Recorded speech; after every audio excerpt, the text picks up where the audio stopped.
Well, I feel like I should call myself Tractor Glenn or something. Anyway, the flail mower has a slide on it back and forth, and you need a hydraulic feed on the back of the tractor to do that. And I actually called the LS dealer. It turns out they sell a kit. Now, they don't really call it a third function kit. They call it a rear remote hydraulic kit. So, and I'm told it'll do everything that I need it to do. And it actually puts a lever right here, another lever right here. So it's a really nice, neat installation. And that's what this project is going to be. I'm going to take you through the steps. I won't do much talking. I'll read the step and then I'll demonstrate what it is, and I'll try not to take too much time. Thank you very much.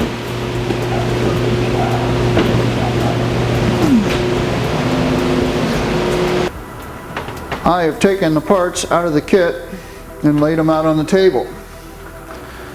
And I have laid them out in the exact format that it is listed in the manual. And it turns out that I actually have 2 extra parts in the kit.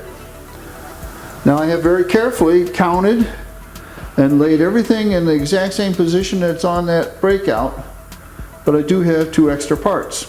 I've also taken the time, and it's pretty ridiculous, but they also tell you what tools you need. So I went through the bother of laying those out also. So we have all the tools they say they want, and we have more parts than they say should be there. So the next step is to start following the steps. What a frightful day. What a wonderful day to be inside.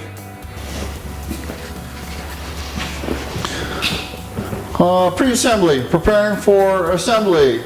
Remove wheel and seat. I want you to jack it up, take the tire off. This is a weighted tire, so I got to be careful.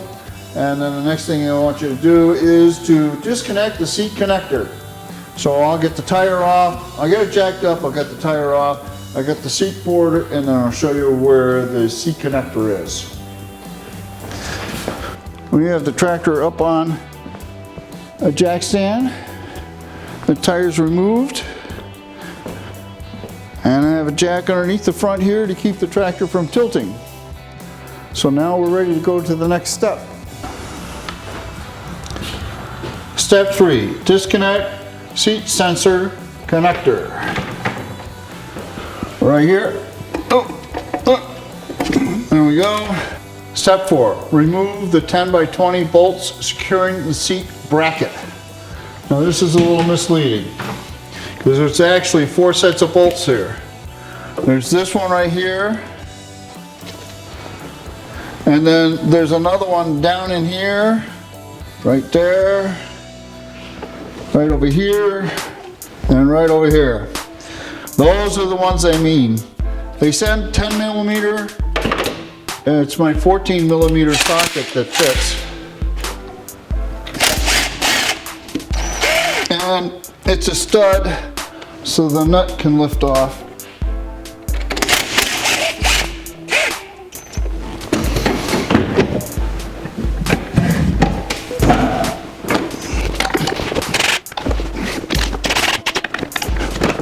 Remove the seat assembly by disconnecting the seat harness connector 1.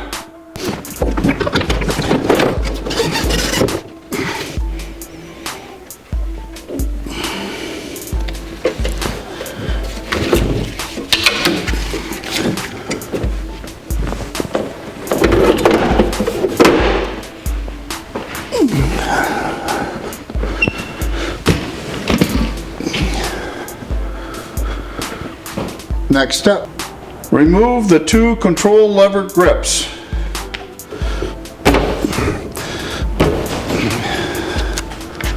Remove the 3 8mm nut securing lever guide. It's going to take a 10mm socket to take them out. And these things are up underneath here, but they're clearly visible.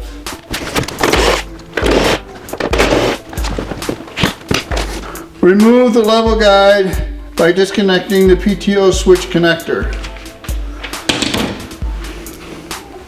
So take this up off. And then right here is a connector. And if you push down on this, if you're lucky, they come apart with not too much trouble. And I'm a firm believer of putting nuts back where I can, that way they can't be lost. Okay.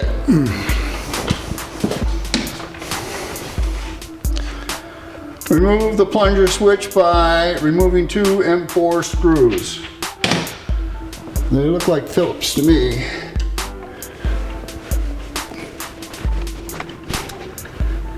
Okay, there's actually a fair amount, not a lot of pressure, but be prepared for it to slide backward when you take it off. So that's some kind of, what they say, it's a plunger switch, and it actually is a, whoops, it actually is a plunger. So we'll put that right back in the same position. We're going to put this over on the parts table.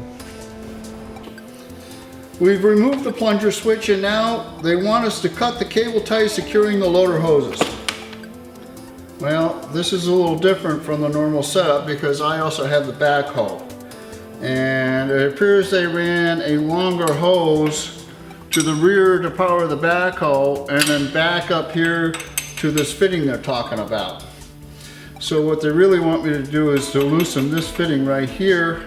And what I was told to do was to follow these instructions, and the backhoe would connect up to the remote connectors when this was all done, and these hoses would go away. So that's what we're going to do. We're going to blindly follow these directions.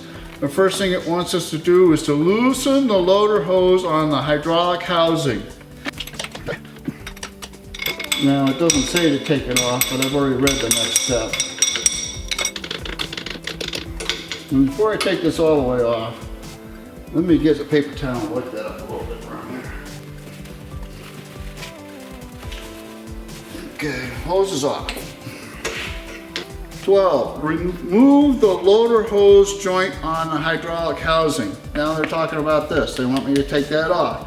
This fitting, there's an O-ring in this fitting. So this really isn't all that tight. You don't have to crank down on these things in order to get them to seal. It's a rubber O-ring that seals. So what you want to do is back off the jam nut here. So you take the pressure off, and then you should be able to turn the fitting. Okay, you see the O-ring? Next, move the loader hose one approximately 30 degrees upwards by hand to prevent interference with the remote valve. The one they're talking about is this hose right here. It's the same kind of nut that we just talked about. There's an O-ring underneath it with a jam nut on top of it. And oh yes, I skipped a step somehow. I talked about the hydraulic hoses being different because of the backhoe. And then what it tells you to do is to cut the wire ties so you can move these things around, and I forgot to do that. So we'll have to get some good deal heavy wire ties. Rotate this valve approximately 30 degrees upward. And the way we need to do that is we need to loosen this jam nut here. I removed the hose that went to the backhoe, which was in here, interference. I'm moving this up to about, that's about 30. And I'm going to retighten this jam nut to seal this back up again. Okay, you don't want to over tighten those, but you don't want them loose either. All right, next step.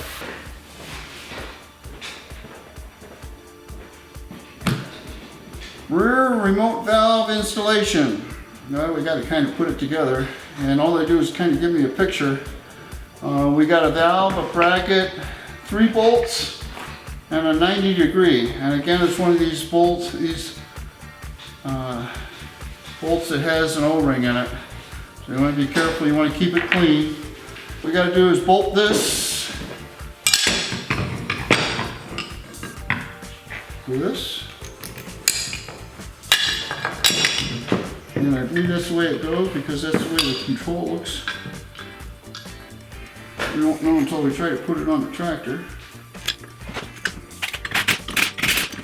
And then they have little plugs in here to keep things clean, and they show that 90 degree on the bottom port there.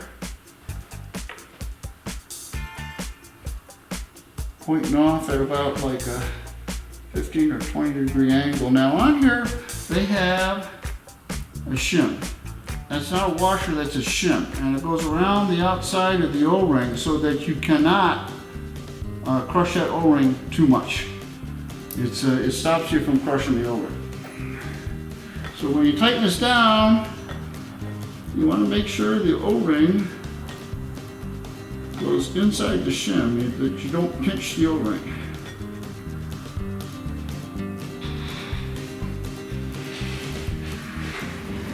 Okay, and they got it coming off kind of like that. And we'll leave it loose, like they say, and go to the next step. All right, you're all set.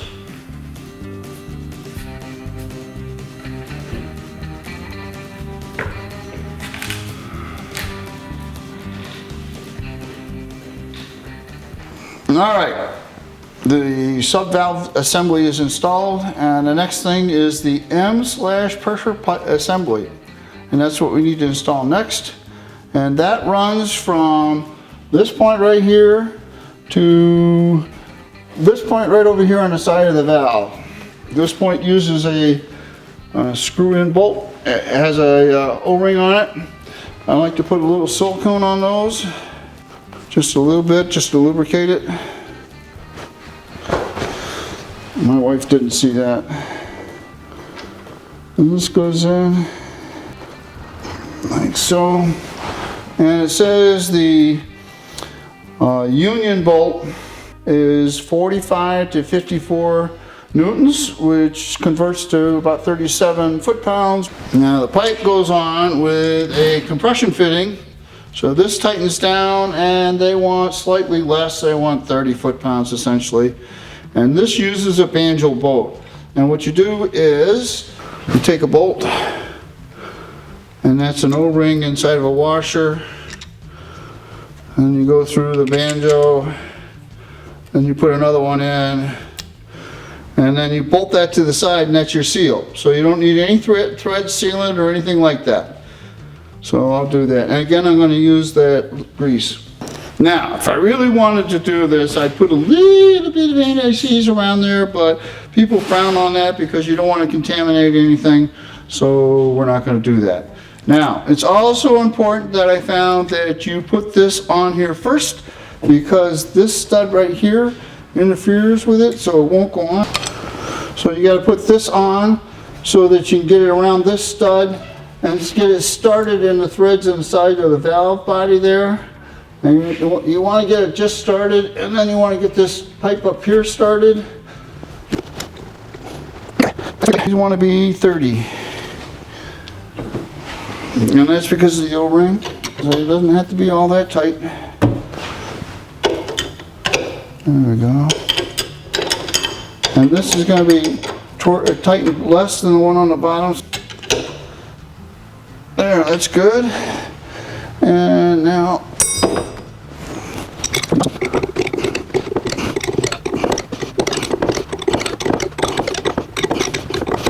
that's good. So that's that line.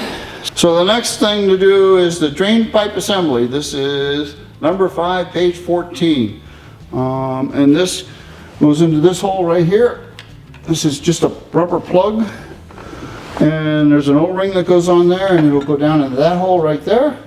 And then that lines up with this port on the new valve. And it gets put together just the way we just put this pressure line together. This is an O-ring, and this is going to be another banjo bolt. So here we go. Directions say, lubricate O-ring with petroleum jelly before installation. So you want to keep it clean, no dirt. So that just goes in there like that. That's interesting. On the bottom of this red cap was a little gasket. And if I'd left that in there, that would have been a problem.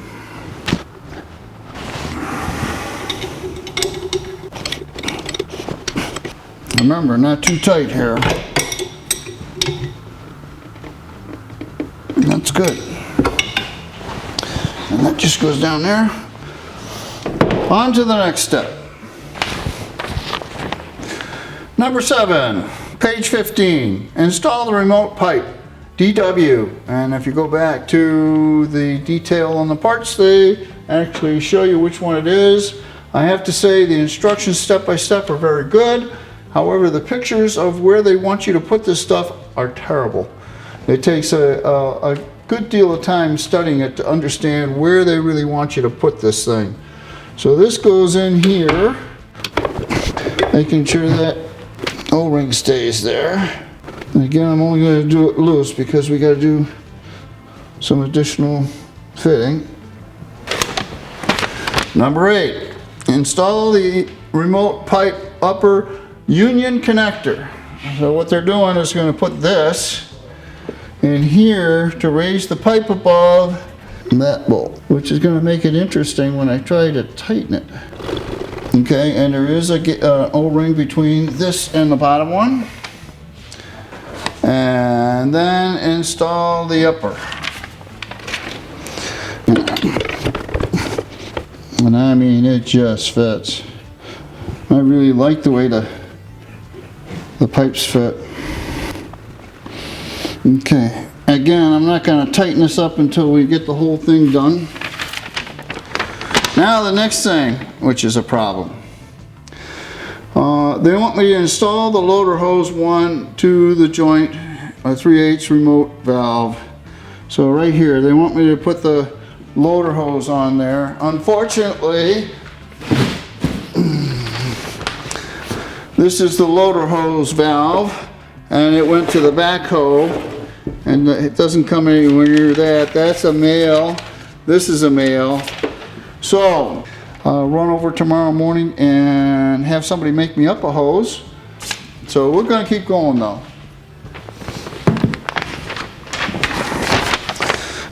Number 10, install the remote lever. Okay. Something like this.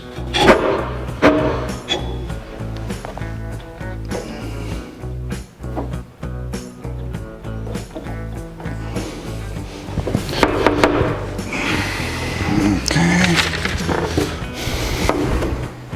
I'm going to get a wrench.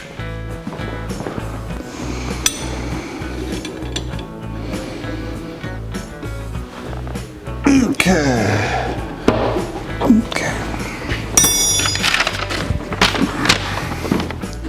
15, 16, install the lever guide. So we're going to start putting things back together here now.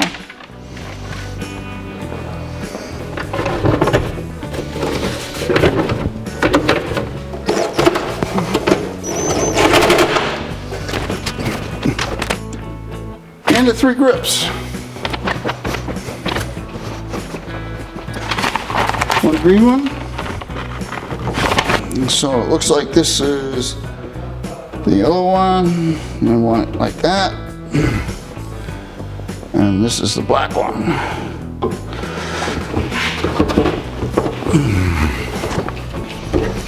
Okay. Install the seat assembly.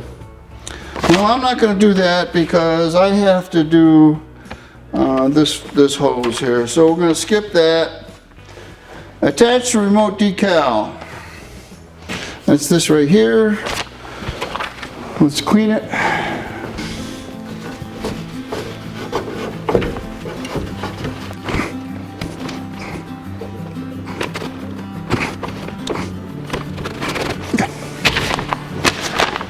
Number 14, remote bracket sub-assembly. We got to go put it together. Okay, we're closing in on this. I don't think that hose is going to be a problem. What we have now is step 14, remote bracket sub-assembly, which I have in my hand. And then what they do is install the sub-bracket assembly with 2 bolts, and I'm not even going to guess anymore. So this thing has flats on it, which is going to keep it from turning when you try to screw something onto it. And 2 bolts right here. I don't know, I'm going to block it now. No, I guess not. This plate goes up and back, and there's a flat spot on the back of that fitting. And it fits in there. And you put this bolt in, and that'll hold these in place. Now this is rigid. Those pipes are going to be rigid. They're not in the way of the loader, so I'm going to tighten those now.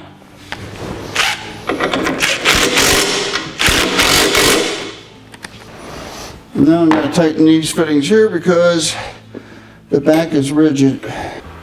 Okay.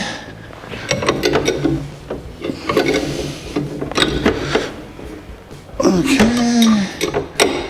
Okay.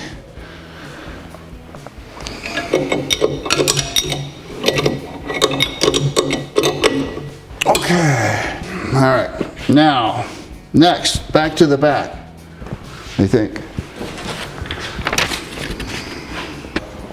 Step 15, page 17, install the 2 coupler and caps. And it doesn't say anything about any thread sealant on this. There's no gaskets. The torque spec is, actually that's pretty high. 59 to 69 newtons. So I'm gonna guess that's about 40 foot-pounds. So that's pretty tight. I'm not going to necessarily go that tight because I don't have all the other fittings tight yet. And I am going to go back and check everything when I put that hose on. Okay. These go on.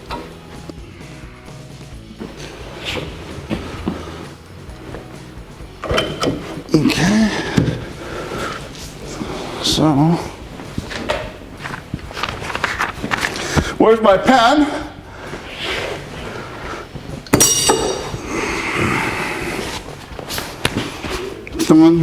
Done. Page 17. There's no more instructions. Oh, wait a minute. There is instructions. There is one more. It says,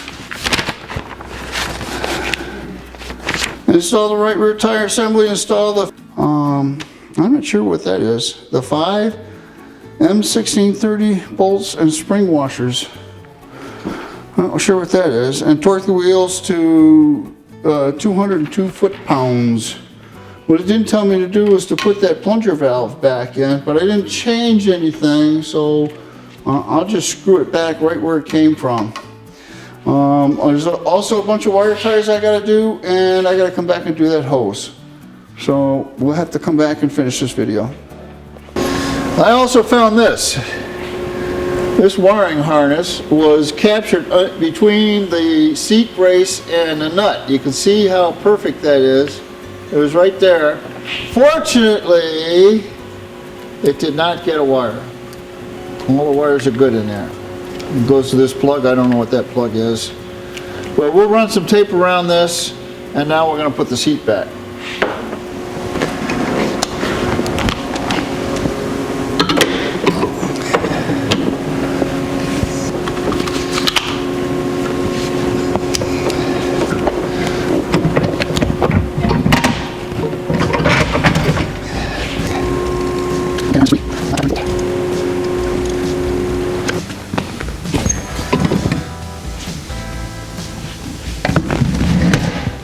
This tire is a loaded tire, so it's heavy.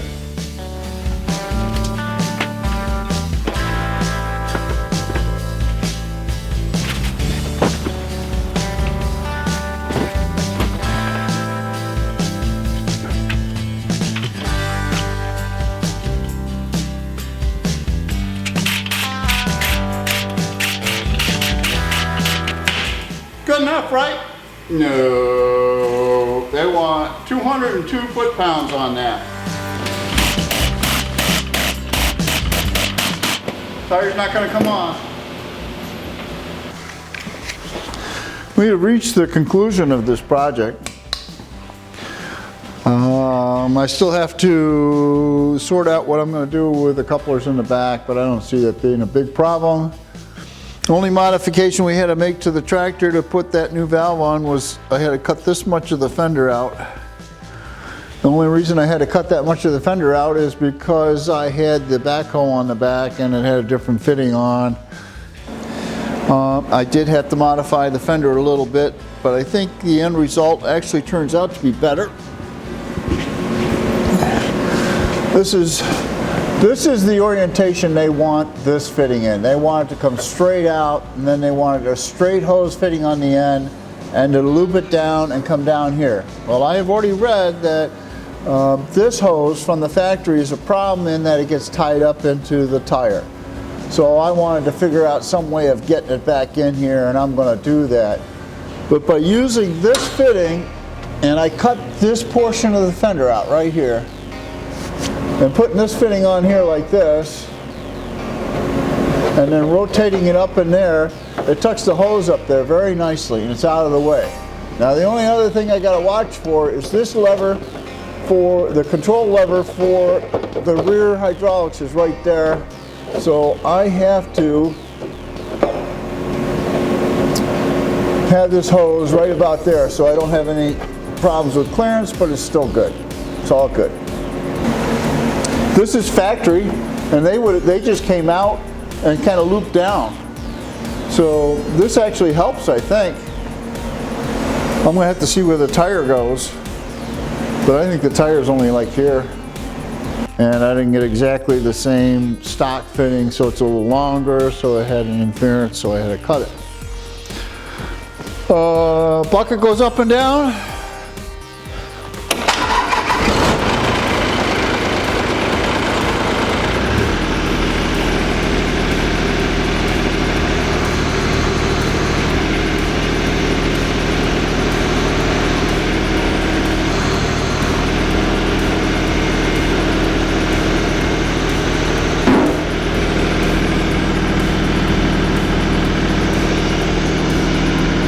Three-point hitch goes up and down.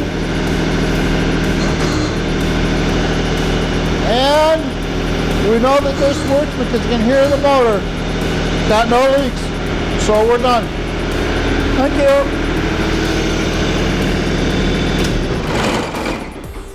you. Okay.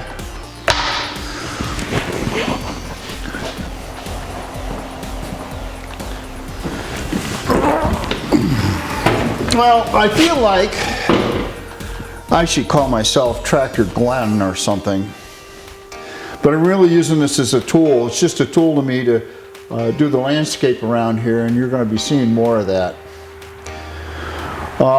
We've got 10 acres here, and about 2 acres of it is, maybe 3 acres is grass, and the rest of it has been farm field and overgrown, and it's been plowed, so it should be fairly smooth. There's a lot of rock in there. We paid a guy to come in with a bush hog to mow, and it took him a day and a half to mow 3/4 of the fields. And in that time, he turned the tractor over in the ditch, and we paid him as much money as it cost us to buy a mower.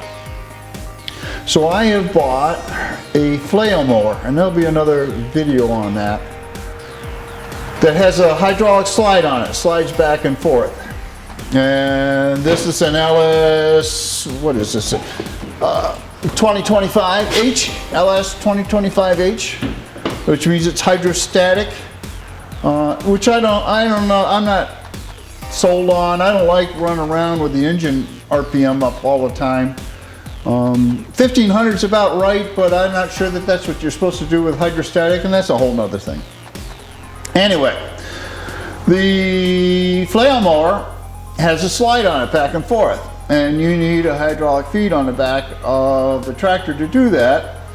This tractor does have a hydraulic feed on the back, but it is for the backhoe, and I need to have a control. Now, they have a kit. LS actually sells, and I don't know if they call it a third function but it's hydraulic service to the back. And they tell me that it'll do push-pull. And it actually puts a lever right here, another lever right here. So it's a really nice, neat installation. I did some research on electric diverter valves and other ways to provide function to the back. I even thought about taking the joystick and using the bucket hydraulics, which has connectors on, just run a hose back there. But I want to be able to lift the bucket up and turn it when I'm going through the field to put stones in, so I'm not going to do that. I want the third function on the back. The cheapest price I found for third function to the back is really a diverter valve, and it's electric, and it's a switch that you put on the control, and then what you do is you use the same control, but you hold the button, but it puts the hydraulics in the back, and that would work. But I just didn't like it. I didn't like it. So I finally, in frustration, I actually called the LS dealer. It turns out they sell a kit. Now, they don't really call it a third function kit. They call it a rear remote hydraulic kit. So, and I'm told it'll do everything that I need it to do. So I went in and I bought it. And I paid a very small amount of money for it. I paid less money for this than the cheapest electric diverter valve. So I think they undersold it. I think they undersold it because it's been sitting on the shelf forever. And maybe they haven't had much call for it. So I got a tremendous deal on it. But then I was told that this one is not set up for, and this part number is 201444718, and it says R/control, and I assume that's remote rear control, valve kit hydrostatic, then it says -W/L, which to me sounds like with loader. I called LS. LS says that when they look up the part number, the last digit is W/LV, and he says that stands for loader valve. So I may in fact have the right kit. But when I bought this kit, right after I bought it, they said, well, you may have some trouble hooking it up because it's not really meant for a tractor equipped with a front end loader. I took it anyway because the lines and everything are nicely formed, and if I can make it work, it'll be a good thing. So that's where we're at right now. So I joined a group on Facebook called LS Tractors US Owners Group. And it turns out one of the members is a dealer, and the dealer also believes that this kit will in fact bolt on this thing and work the way I want it to work. With the footnote that right now, when you use the backhoe on here, there's two hoses that you connect up. And when you put this third function kit in, or rear hydraulics kit in, what you have to do is have a detent to hold the valve in position, and now you hook the backhoe to the rear remote.